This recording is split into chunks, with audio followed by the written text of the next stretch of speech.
Okay, so we're going to start with this problem here that we want to solve.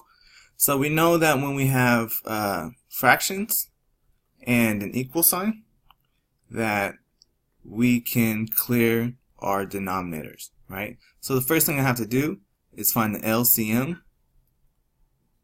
of the denominators that I see. So the 2, the 3, the 4, and the 6. I like to write these in order. So I want to find the lowest common multiple, the smallest number that all of those go into for 2, 3, 4, and 6.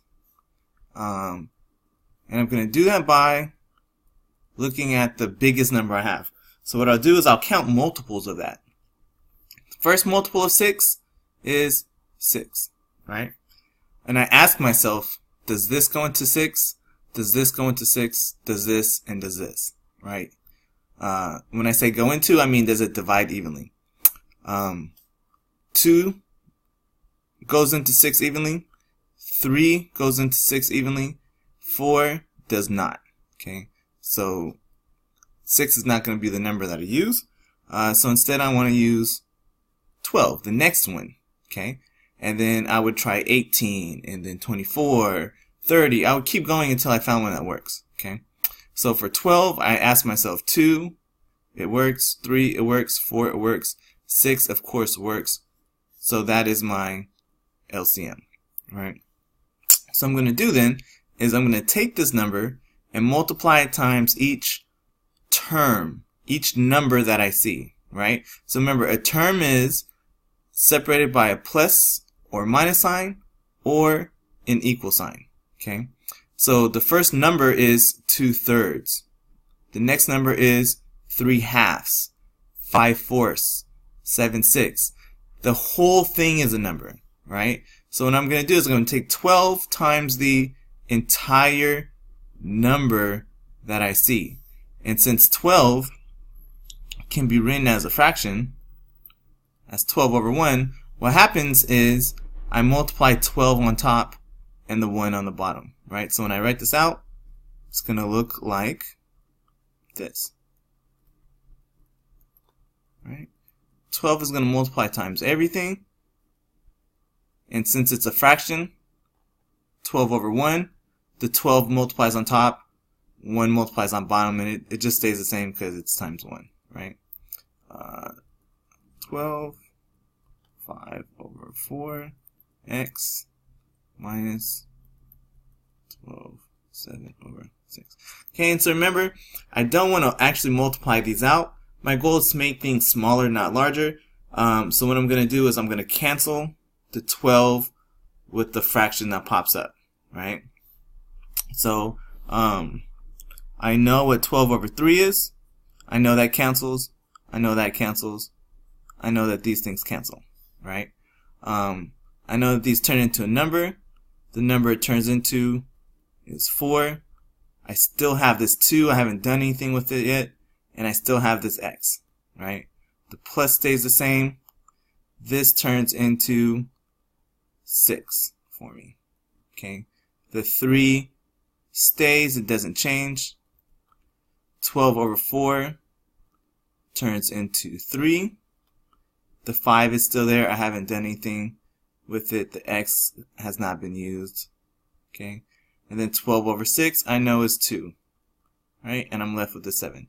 Now again, right, I don't multiply because I don't know what 12 times 7 is, and I don't want to do that math. I don't want to get those large numbers. I want to make things smaller, right? So I'm down to this equation, and my next goal is to simplify these things into a single equation, right?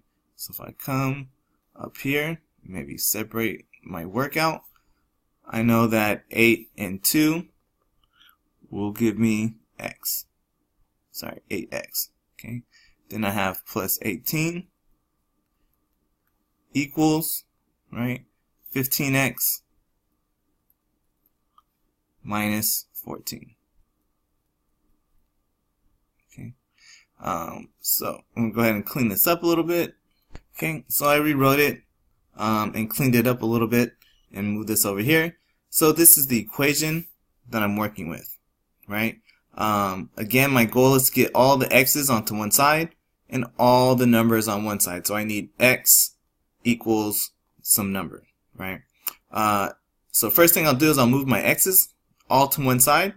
If you notice, I have 15 over here and 8 over here. They're both positive, which means I'll end up having to subtract either one of these to move them over. So it's always easier to subtract the smaller one, so that when I subtract it on one side and the other side, I'm left with a positive number and I can avoid negatives, right? So I'm going to minus 8x minus 8x. These things cancel each other. I get 18, that's what's left over. The equal sign never disappears. 15 minus 8 leaves me with 7 x's. And I haven't done anything with this yet, so it stays there also. Okay. Now from here, again, I want the x's on one side, all of the numbers on the other side. So I'm going to add 14 to both sides because this is connected on the side where my x's are. I would like to move it over to the other side of the equation, right? So I'm going to have 18 plus 14 over here, and here I'm going to have 7x minus 14. I'm going to add 14 on this side. So these are going to go to 0. I'm going to be left with the 7x. Over here, 8 and 4 give me 12. Carry the 1, I get 1, 2, and I'll have 32. Okay. What's left over is a multiplication. In order to undo multiply, I divide both sides. Another way to think about that is I have 7 x's.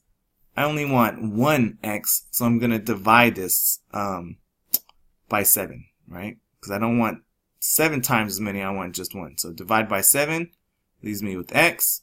This is 32 over 7. And that is my answer. It's my bad check mark there. Okay? And that's how we clear denominators.